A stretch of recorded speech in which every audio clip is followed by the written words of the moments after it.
지금 계속해서 우리 청년들과 팔복에 대해서 말씀을 나누고 있는데 오늘은 5번째 복이죠. 이거를 제가 12월 안에 끝내려고 했는데 지금 날짜가 좀 안 맞아가지고 어떻게 해야 될지 잘 모르겠네요.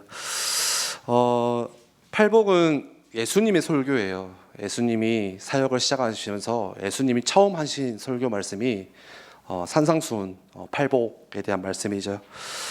그래서 첫 시간에도 말씀드렸듯이 이 팔복이라는 것은 왜 사람들이 볼 때는 이게 무슨 복이야, 이거 너무 힘든 거 아니냐, 너무 슬픈 현실 아니냐.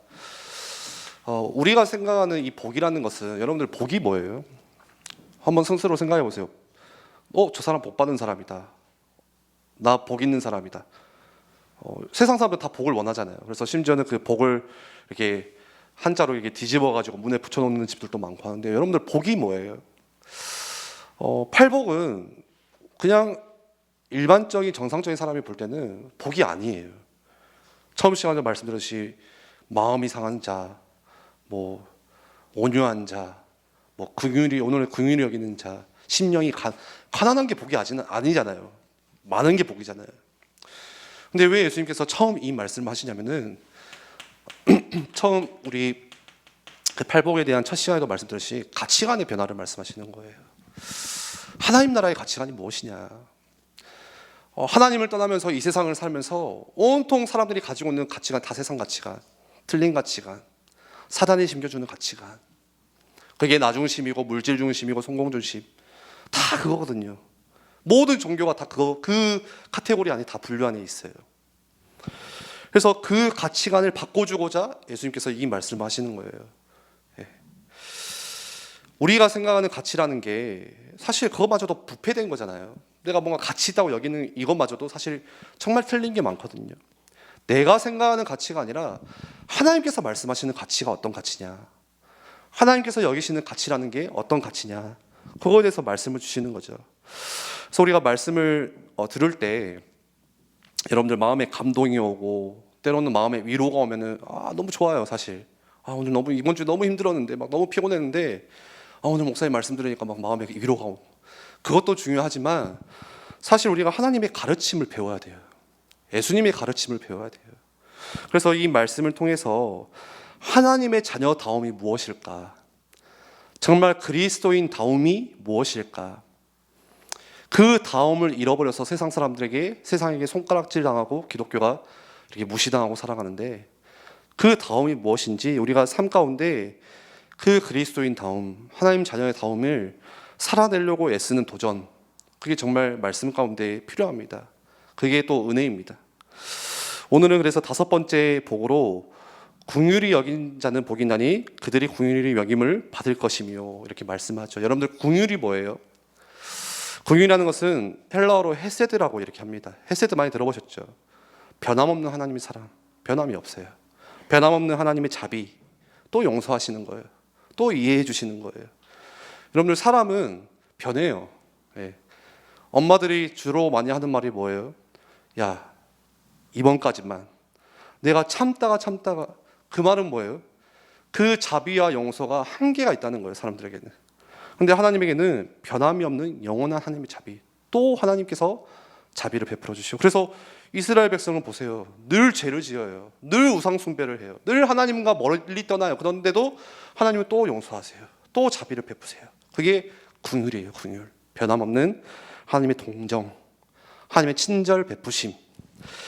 우리말로는 불쌍히 여기다. 이게 이게 긍휼이거든요. 저 사람 참 안 됐다. 그게 긍휼한 마음이에요. 저 사람 내가 도와주고 싶다. 손 내밀어 주고 싶다. 손 잡아 주고 싶다. 그게 긍휼의 마음입니다. 그래서 오늘 이 5번째 복을 쉽게 설명하면은 그거예요. 마음에 불쌍히 여기는 사람, 그게 긍휼한 사람이래요. 마음에 불쌍히 여기는 자, 손을 내밀고 싶은 자는 복이 있나니 그들이 손 내밈을 받을 것이며, 쉽게 표현하면요. 그렇다면 우리가 오늘 이 예수님의 가르침대로 진짜 긍휼히 여기는 그 마음, 긍휼히 여기는 그 사람이 되어야 되는데, 그 인생을 살아내야 되는데, 긍휼히 여기는 자의 가장 좋은 모델이 되는 사람이 누가 있을까 좀 고민을 해보다가 성경에 보니까 예수님께서 해주신 이야기 중에 가장 적합한 모델이 있어요. 긍휼히 여기는 사람 중에. 그 사람이 누구냐? 누가복음 10장 말씀을 한 번만 찾아볼게요. 10장에 30절에서 37절 말씀에 등장하는 사람 누구죠? 선한 사마리아인입니다. 여러분들 잘 아시죠? 저는 사실 성경을 잘 몰랐거든요, 예전에. 그래서 선한 사마리아인 이 단어 발음을 듣고 저는 여자를 말하는 줄 알았어요. 항상 사마리아 여인. 근데 그게 아니라 누가복음 10장 30절에서 37절 말씀을 보면은 이 사람이 얼마나 긍휼히 여기는 사람이었는지 정말 대표적인 인물인 것 같아요. 30절에 37절에 제가 읽어드릴게요. 예수께서 대답하여 이르시되 어떤 사람이 예루살렘에서 여리고로 내려가다가 강도를 만나매 강도들이 그 옷을 벗기고 때려 거의 죽은 것을 버리고 갔더라.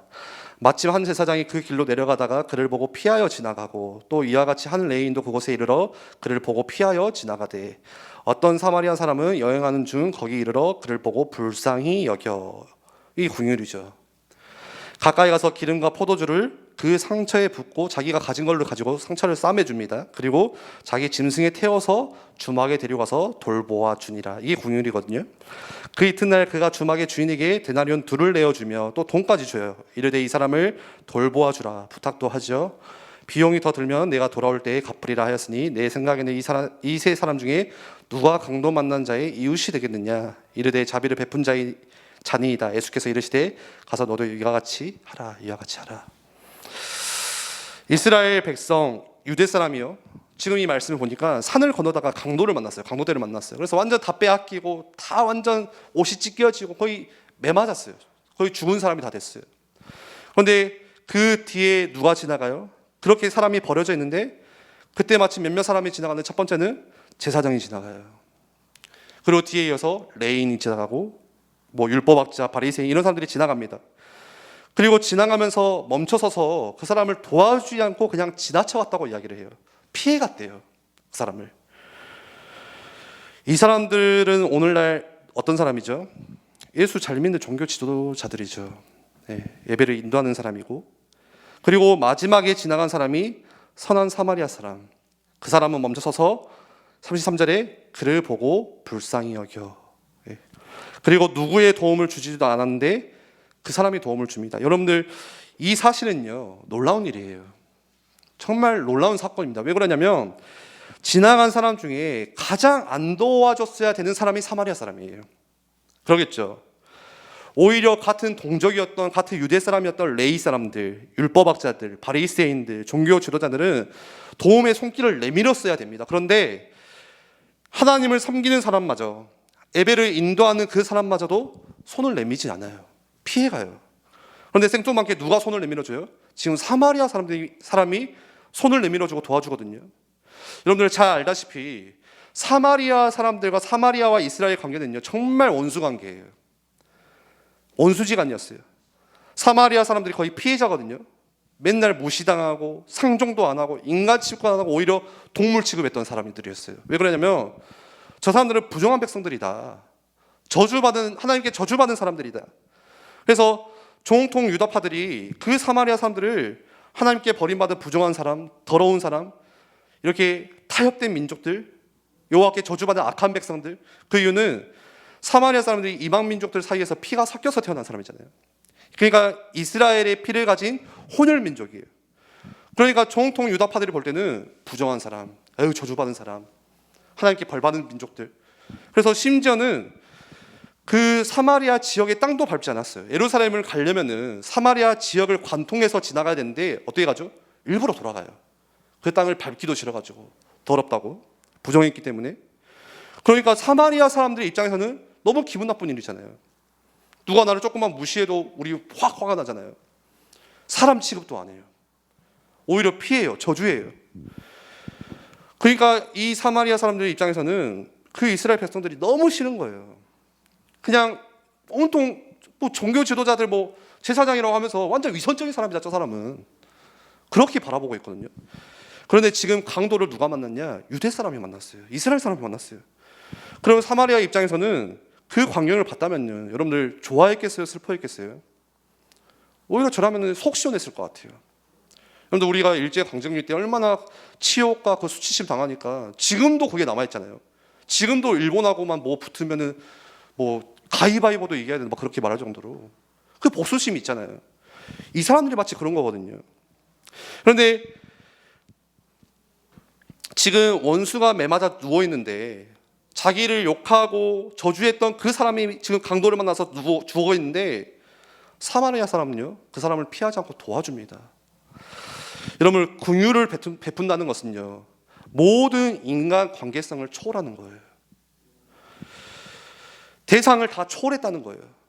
단순히 긍휼을 베풀 수 있는 자들에게만 베푸는 게 아니라 그게 내 원수라도 긍휼을 베풀어지는 거예요. 그게 긍휼 베품이에요. 그게 심지어 내 적이라 할지라도 긍휼을 베풀 수 있다는 거예요. 베풀어야 된다는 거예요. 누가요? 하나님의 자녀들이, 크리스찬들이. 그런데 사마리아 사람이 오늘 어떻게 도와줬냐면 크게 세 가지 단계로 도와줍니다. 우리가 이거를 잘 배워야 됩니다. 첫 번째는 무엇이냐면 말씀에 이런 표현이 있어요. 말씀에 사마리아 사람은 여행하는 중 거기 이르러 33절이죠. 그를 보고 불쌍히 여겨. 여러분들, 긍휼은요 세 단계를 통해서 이루어지는데 첫 번째는 무엇이냐? 첫 번째 측면은 이 긍휼이라는 것은 마음에서부터 시작해요. 마음의 측면에서부터 시작합니다. 마음에서. 불쌍히 여기는 그 마음에서 출발해요. 여러분들, 우리 안에 진짜 성령님이 살아계십니까?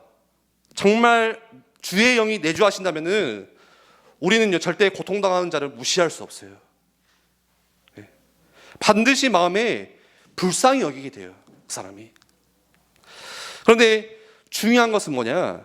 이 불쌍히 여기는 마음은요 아마도 처음에 지나갔던 레위인이나 종교 지도자들, 제사장에도 불쌍히 여기는 마음이 똑같이 있었을 거예요. 아마 정상적인 일반 사람이라면, 양심 가진 사람이라면요 그런 광경을 보면서 마음이 아파해야 돼요.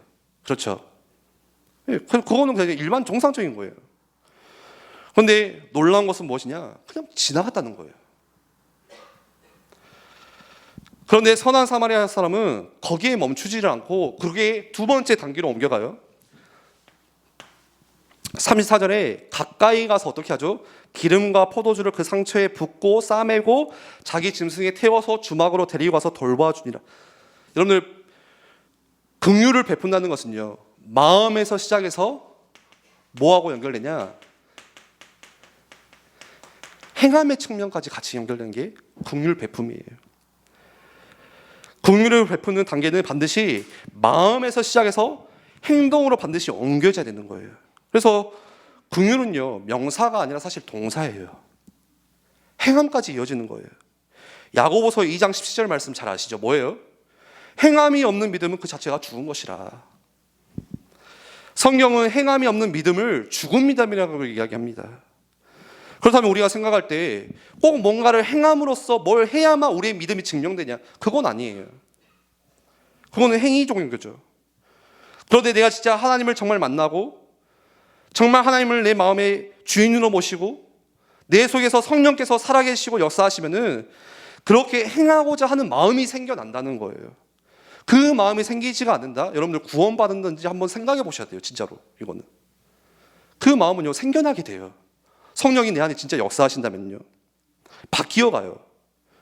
나는 하나님을 믿는다, 나는 예수님을 믿어요, 그렇게 소리치고 말하면서 전혀 그 속에 믿음의 행함이 없다, 믿는다면서 내 맘대로 산다, 내 멋대로 산다, 그거는 죽은 믿음이라는 거예요. 성경에. 여러분들, 하나님을 모르는 세상 사람들이 어떻게 하나님을 볼 수 있어요? 마틴 루터는 그렇게 이야기했어요. 하나님을 믿는 자녀들의, 백성들의 얼굴을 보고 성경을 본다는 거예요. 여러분, 예수님을 믿는 것은요 확실한 사건이에요. 흐릿멍텅한 사건이 아니에요. 구체적인 거예요. 내가 정말 구원받은 하나님의 백성이 맞다면, 내 안에 진짜 이 하나님의 성령이 내주하시고 교통하고 계신다면은 반드시 믿음의 행함은요 열매로 맺게 되는 거예요. 여러분들 헌금하시죠? 물론 어렸을 때부터 그런 사람도 있을 거예요. 그냥 어렸을 때부터 당연히 뭐 해야 되니까 그냥 뭐 하는 사람도 있을겠지만, 언제부턴가 조금 현실적인 거에 부딪히기 시작하면요 굉장히 이게 좀 부딪히기 시작해요. 나는 지금 수입이 없는데 헌금은 해야 돼. 내가 지금 버는 돈은 이만큼인데 11조를 드려야 돼요. 굉장히 큰 고민이거든요, 사실 이게. 특히 청년들에게 그럴 수 있죠. 예를 들어서 200을 버는데 11조가 20만 원 이렇게 드려져요.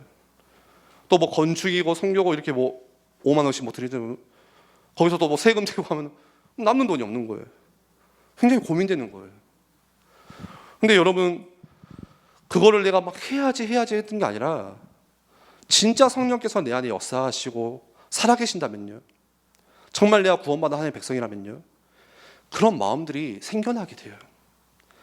옆에서 누군가 야 헌금해라 어떻게 해라 그렇게 말하지 않아도 내 마음에 성령께서 깨달아 주시는 거예요.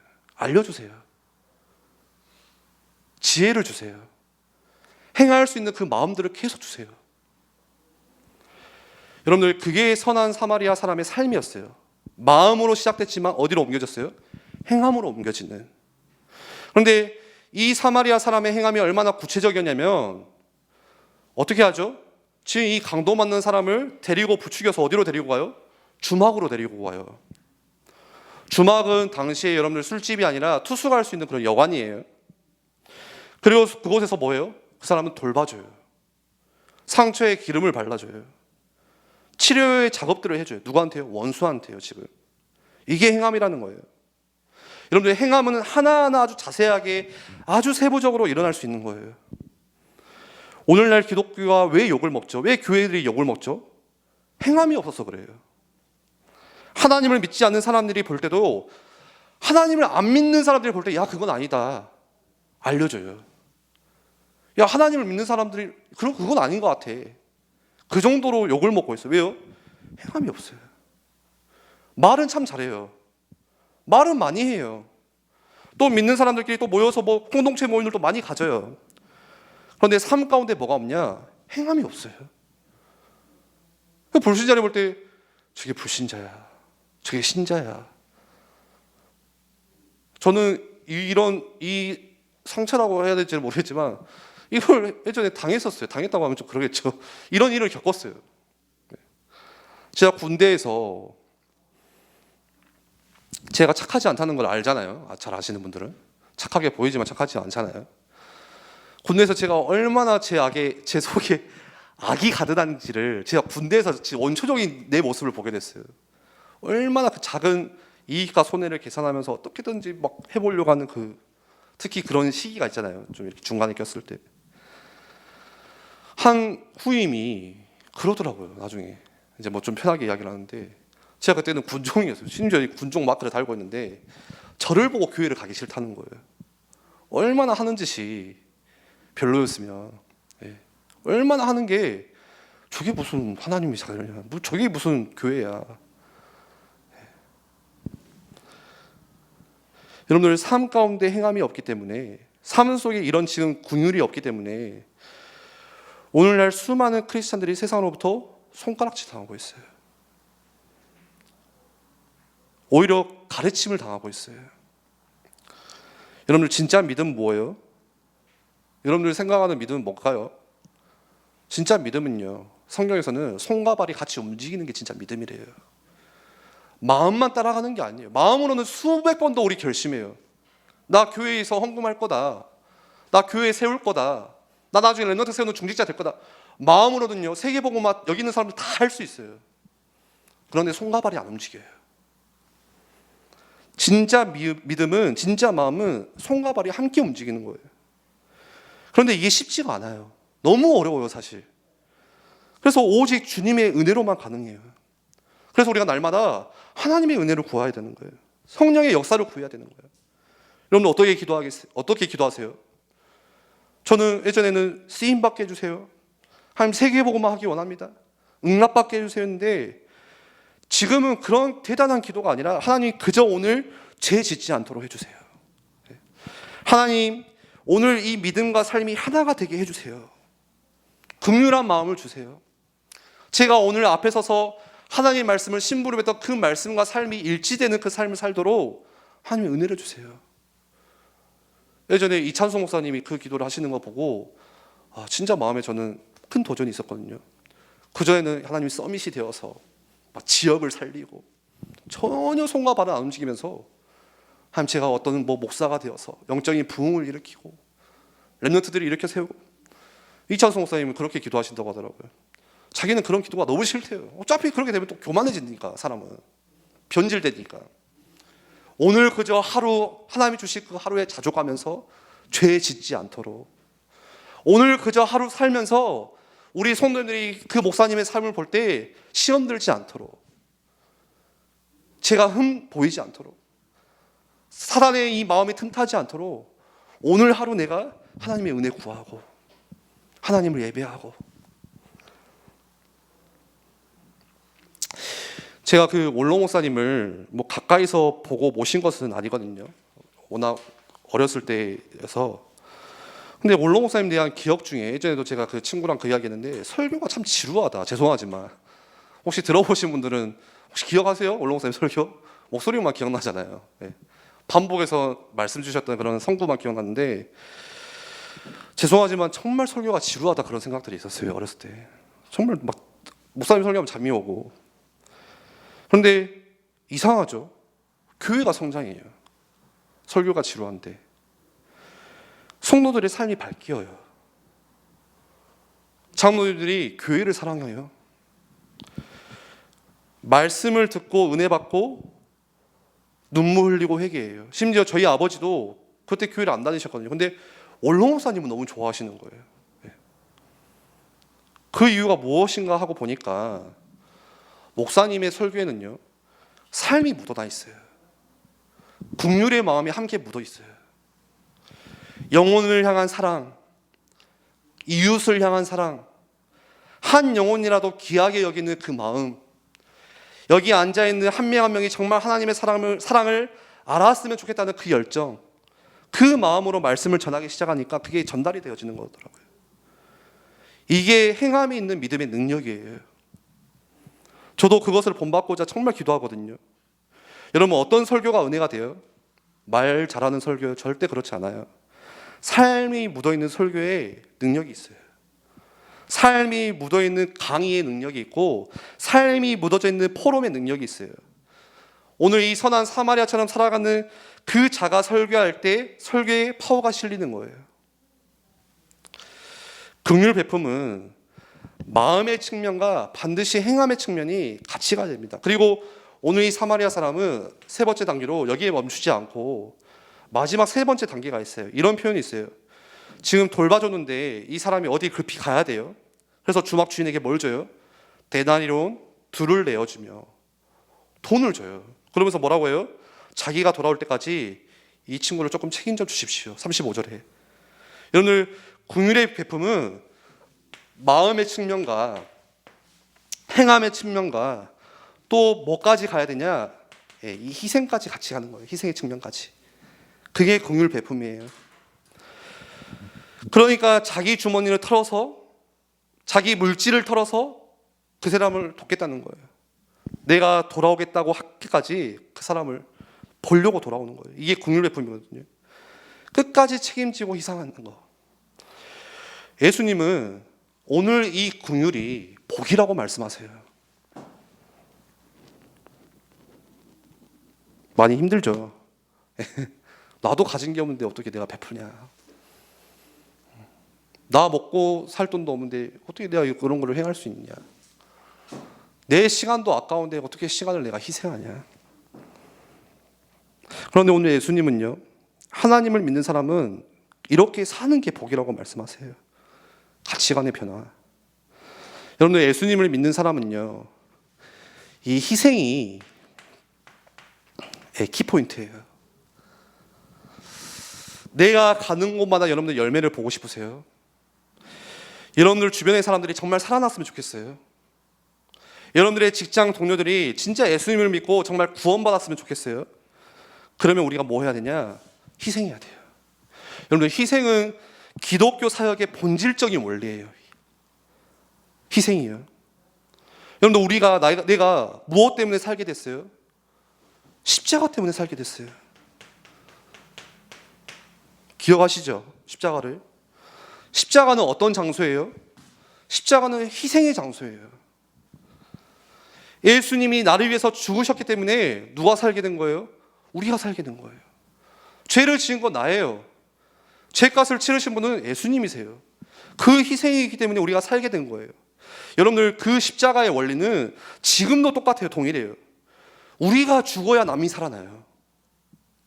갈라디아서 2장 20절 말씀에 내가 그리스도와 함께 십자가에 못 박혀나니 그런즉 이제는 내가 산 것이 아니요 오직 내 안에 그리스도께서 사신 것이라. 세상 사람들은 어떻게 살아가요? 세상의 원리는 뭐예요? 기독교의 본질적인 원리는 희생인데 세상 원리는 뭐예요? 나 살기 위해 누굴 죽여요? 남을 죽여요. 내가 높아지기 위해서 남을 깎아내려야 돼요. 세상에서 살아가는 절대적인 법칙이에요. 내가 성공하려면 반드시 누군가는 실패를 해야 돼요. 내가 시험에 붙으려면 반드시 누군가는 떨어져야 돼요. 내가 1등을 하려면 누군가는 2등을 해야 돼요. 내가 높은 데 가려면 가장 누군가는 낮은 데에 가야 돼요. 남이 죽어야 내가 올라가는 원리. 그런데 지금 여기에 조금 착한 사람은 뭐 하냐? 윈윈 전략을 쓰잖아요. 야, 죽이지 말고 너도 살고 나도 살자. 조금 착한 사람이에요. 아주 좋은 거예요. 그런데 기독교는요, 윈윈 전략을 추구하지 않아요. 기독교는 뭐라고 말하죠? 나 죽고 너 살아라. 슬픈 현실이지만 그게 기독교의 원리예요. 여러분, 우리 청년들이, 저와 여러분들이 이 길을 걸어가셔야 됩니다. 우리는요, 왜 사냐고 누군가 묻는다면 바로 나와야 돼요. 나 죽기 위해서 산다. 그게 기독교의 희생이에요. 살기 위해서 사는 게 아니에요. 예수님께서 이 땅에 오실 때 살기 위해서 오시지 않았어요. 죽기 위해서 나는 죽으러 왔다. 처음부터. 나는 섬기러 왔다. 가장 낮은 것으로 저 왕궁이 아니라 저 비천한 낮은 말구유에 마구간에 지난주 나영왕 목사님 말씀하셨죠. 그게 기독교의 원리예요. 그래서 여러분들 끝으로 질문하고 마칩니다. 나는 죽기 위해서 살고 있어요? 나는 살기 위해서 살고 있어요? 예수님이 말씀하시는 이 팔복을 여러분들 삶 가운데 적용할 수 있는 은혜가 있기를 축원드립니다. 우리 한번 같이 기도하겠습니다.